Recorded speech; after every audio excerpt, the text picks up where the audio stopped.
Biblia explicada, un recorrido diario por las Sagradas Escrituras. Hemos llegado al capítulo 50, donde ya pasamos de eventos históricos proféticos, aunque se siguen cumpliendo algunos mensajes a lo largo de la historia, o se han venido cumpliendo esos mensajes proféticos en algunas etapas de la historia del pueblo de Dios, pero que el centro de cada mensaje es la obra redentora y salvadora del Mesías. Como cristianos creemos, estamos seguros, yo estoy convencido de que Cristo es ese Mesías. Y si no fuera así, mira, todavía estuviéramos esperando al Mesías como hoy el pueblo judío lo espera. Los ortodoxos principalmente, porque hay judíos mesiánicos. Lo que sí como cristianos estamos deseosos de ver es su retorno. Venir en gloria y majestad como soberano de todo el universo. Y en eso se fundamenta nuestra fe. En eso se fundamenta nuestra esperanza. O sea, podemos ver alrededor cómo funciona el mundo y lo destrozado que está. Es cuestión de echarle simplemente una mirada al panorama mundial y darnos cuenta que como humanos no encontramos la solución a los problemas de la sociedad. O no lo encontramos o no queremos encontrarlos. Y Dios provee una solución y en su palabra está reflejado lo necesario para alcanzar la salvación. Y el versículo número 1 del capítulo 50 comienza diciendo: así dijo Jehová. Y si Dios lo dice es porque es importante. ¿Y qué dice el Señor? Presenta el Señor una interrogante. ¿Qué es de la carta de repudio de vuestra madre con la cual yo la repudié? A ver, Dios no ha repudiado a su pueblo. Dios retrajo su protección. Y el pueblo de Israel sufrió las consecuencias de sus malas decisiones. El pueblo de Israel no quiso tener la bendición del Señor, obedeciendo lo que Él le había revelado. Sus mandamientos, sus estatutos, sus normas. Les dio el santuario. Mire, fue tan terrible que el reino de Israel se fragmentó en dos pedazos. Hacia el norte, el reino de Samaria o Efraín, llamado también Israel, y el pueblo de Judá, considerada la tierra de Sión, donde estaba el santuario. Entonces, Judá, que todavía es Israel, el Señor le dice: ¿dónde está la carta de repudio? ¿Cuál carta de repudio si yo no te he repudiado? Yo no te he rechazado. Yo soy el que te busca, yo soy el que te brinda salvación. El último versículo del capítulo 49 así lo decía: yo soy tu Salvador, yo soy tu Redentor, yo soy el fuerte de Israel, yo soy el que te fortalezco. Entonces, ¿dónde está la carta de repudio? No existe tal carta de repudio. Y está hablando desde un lenguaje que se podía entender en ese momento. La carta de divorcio, por así decirlo. La carta de divorcio. Mira, el capítulo 49 dice: ¿se olvidará la mujer del hijo que lleva en el vientre? Bueno, es más fácil divorciarse que separarse de un hijo. O de rechazar o de repudiar a un hijo. Es más fácil repudiar a la pareja. Pero en el contexto en que se presentó este mensaje, los que emitían la carta de repudio eran los hombres, no por adulterio, porque si una mujer caía en adulterio la apedreaban. Y de esto hemos hablado en capítulos anteriores, y hemos explicado por qué se hacían las cosas de esa manera, y qué era lo que estaba bien y qué era lo que estaba mal en estas leyes, o en estas normativas. Entonces el Señor le está hablando en un lenguaje que ellos entendían: ¿los he repudiado a ustedes? No. ¿A quiénes o quiénes son mis acreedores? ¿A quiénes yo os he vendido? ¿Quiénes son mis acreedores? ¿A quién yo los he vendido a ustedes? A nadie, a ninguno. Yo a ustedes no los he vendido. Ustedes fueron a Babilonia, pero fueron los resultados naturales de su desobediencia. Y aquí que por vuestras maldades, dice el Señor, ahí está la respuesta. Fueron sus maldades, sus malas acciones, sus malas decisiones. Fueron sus maldades las que los llevó a ser vendidos y por sus rebeliones fueron repudiados. O dice, fue repudiada vuestra madre, como hablando de los antepasados. los que fueron llevados al exilio y los que nacieron en el exilio ahora retornarían. Y ya los exiliados, algunos ya mayores, con sus hijos, sus nietos, retornando, y algunos murieron en el exilio. Entonces yo no fui el que los rechacé. Fueron sus malas decisiones, sus rebeldías lo que causaron ese aparente rechazo. ¿Por qué cuando vine no hallé a nadie y cuando llamé nadie respondió? Aquí el Señor está haciendo un reclamo. Yo los busqué a ustedes y ustedes no prestaron atención. ¿Acaso se ha cortado mi mano para no rescatar, para no redimir? O sea, ¿he sido yo el causante de esto? No. No hay en mí poder para librar. Son preguntas.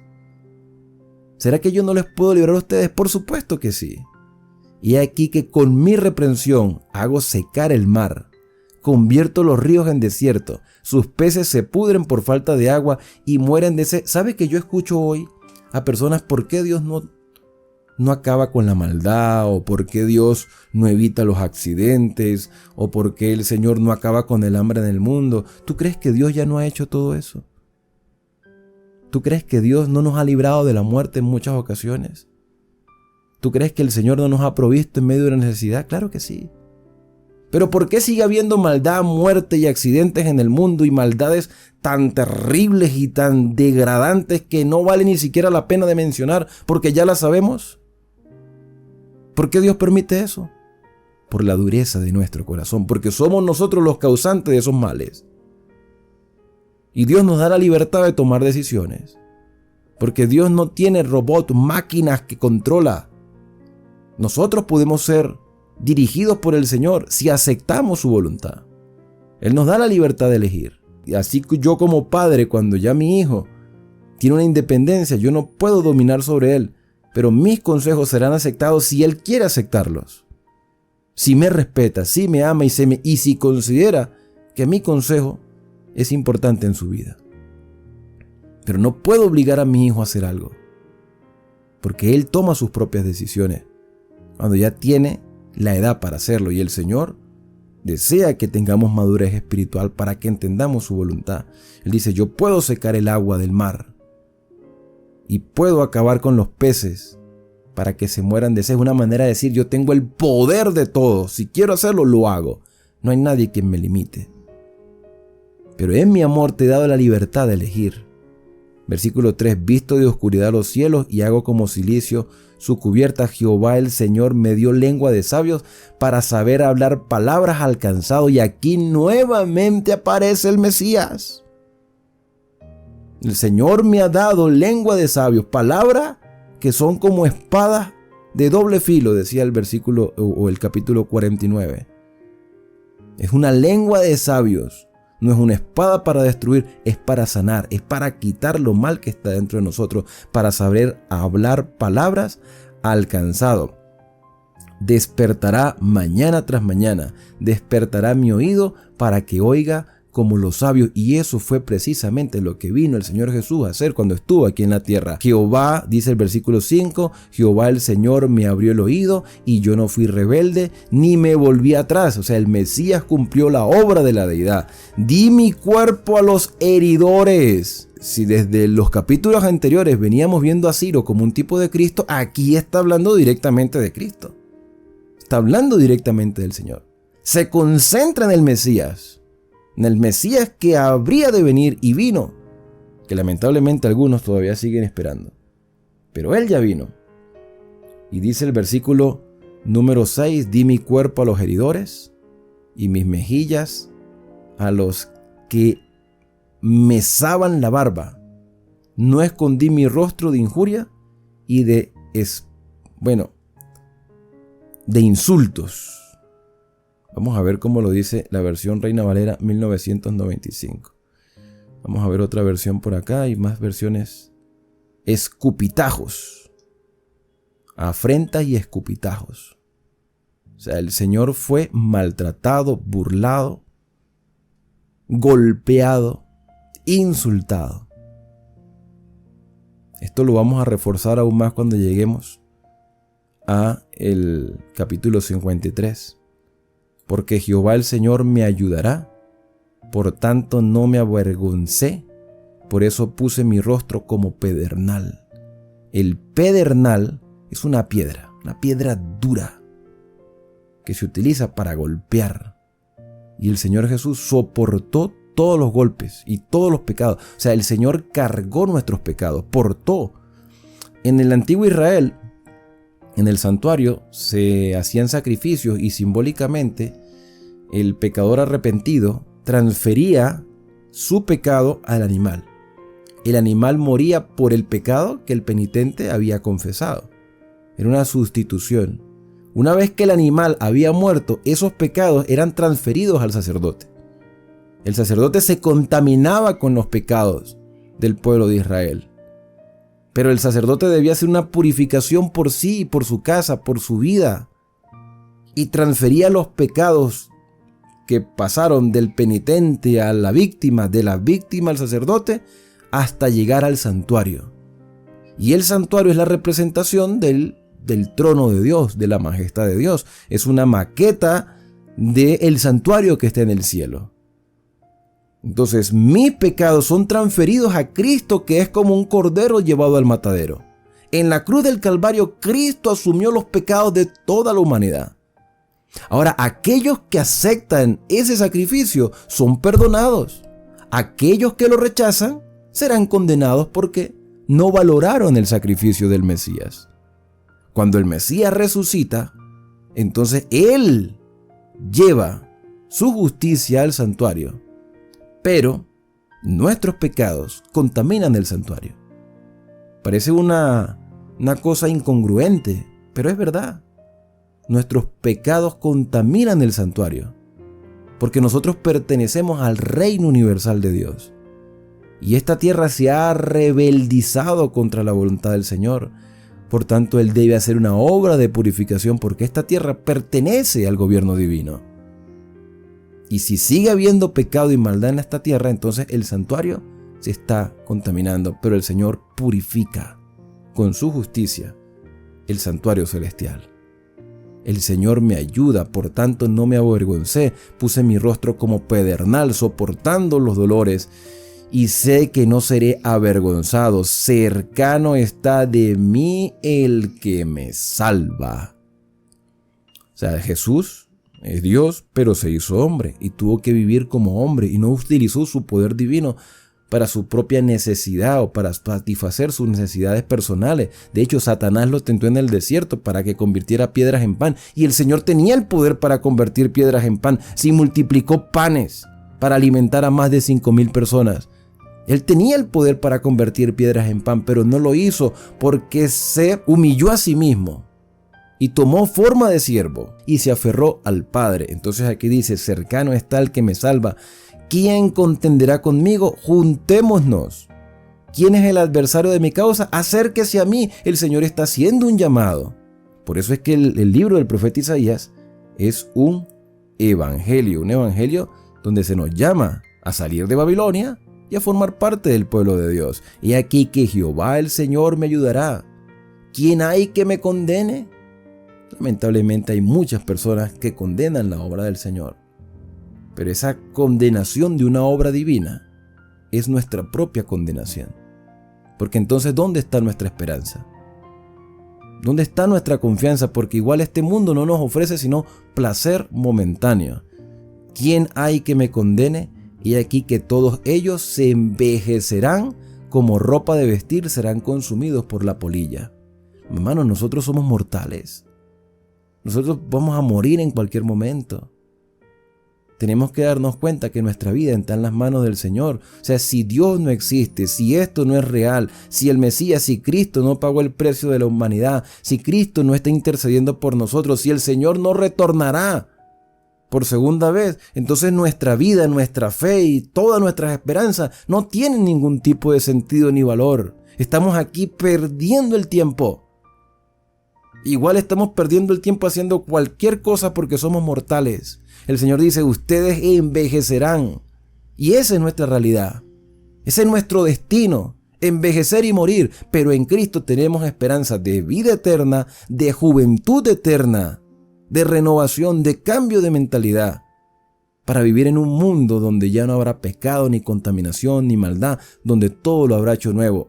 Pero la decisión es tuya. ¿Quieres seguir viviendo lo que te quede de vida aquí en la tierra? ¿O te gustaría tener la oportunidad de vivir con Cristo por toda la eternidad en un cielo nuevo y una tierra nueva? Isaías hace mucho énfasis en esto. ¿Quién hay de vosotros que teme a Jehová? Y aquí esta pregunta es clave, porque yo creo que nadie quiere morir, pero no todos tienen respeto al Señor. Temer no es de miedo, temer es de respeto, de reverencia. ¿Quién hay de vosotros que reverencie, que respete a Jehová y oye la voz de su siervo? ¿Y quién es su siervo? Pues el Mesías. ¿Quién hay que pueda escuchar este mensaje?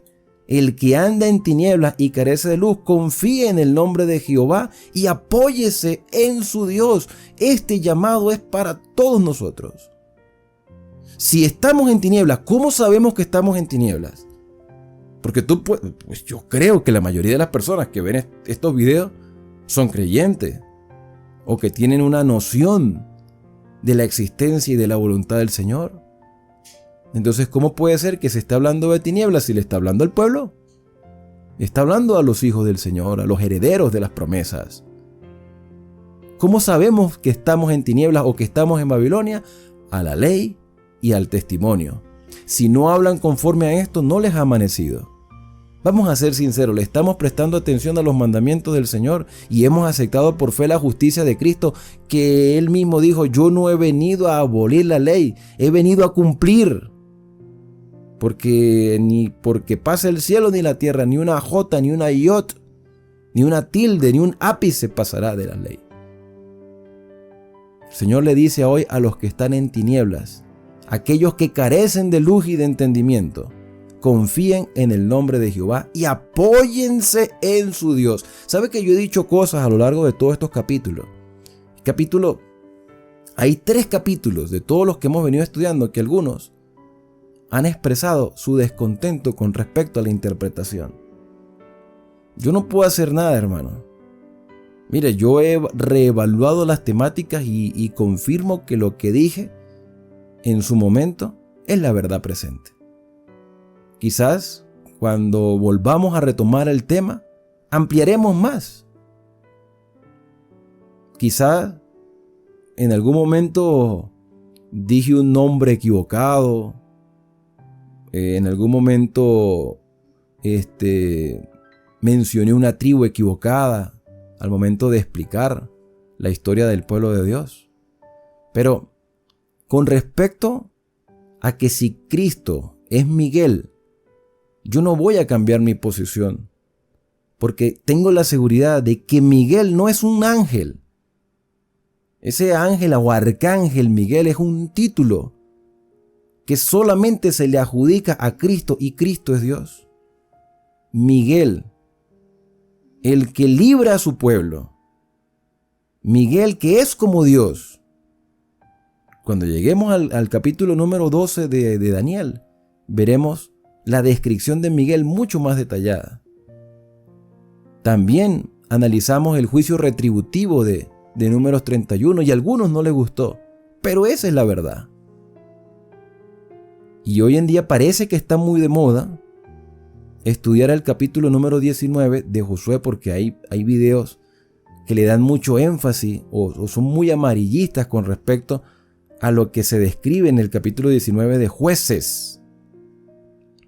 Jueces es un libro terrible que estudiamos aquí, pero el Señor lo reveló, lo mostró y lo dejó en su palabra para que nos demos cuenta el desastre del ser humano cuando se aparta de la voluntad del Señor. Y Dios le dice a los que están en tinieblas, a los que carecen de luz: apóyense y confíen en el Señor. Hoy el llamado es a confiar y apoyarnos en Dios. No en las denominaciones, no en las estructuras, no en los gobiernos, no en las riquezas materiales. Todo eso son medios, o sea, el dinero es un medio. La estructura eclesiástica y gubernamental es simplemente un instrumento que el Señor tiene para cumplir sus propósitos, pero que lamentablemente los que en algunas ocasiones dirigen no se dejan llevar por el Señor, sino que hacen su propia voluntad. Y Dios nos dice hoy, confía en Jehová y apóyate en tu Dios. He aquí que todos vosotros encendéis fuego, dice el versículo 11, este es el último versículo. Y aquí que todos vosotros encendéis fuego y os rodeáis de teas, o sea, todos aquellos que están rodeados de fuego, ¿sí? Andad en la luz de vuestro fuego. ¿Ustedes creen que están iluminados? ¿Ustedes creen que tienen comprensión? ¿Ustedes creen que tienen conocimiento? ¿Ustedes creen que andan en la luz? Entonces, anden en la luz de vuestro fuego. Y de las teas que encendisteis, ustedes han encendido su propio fuego. De mi mano os vendrá esto. En dolor seréis sepultados.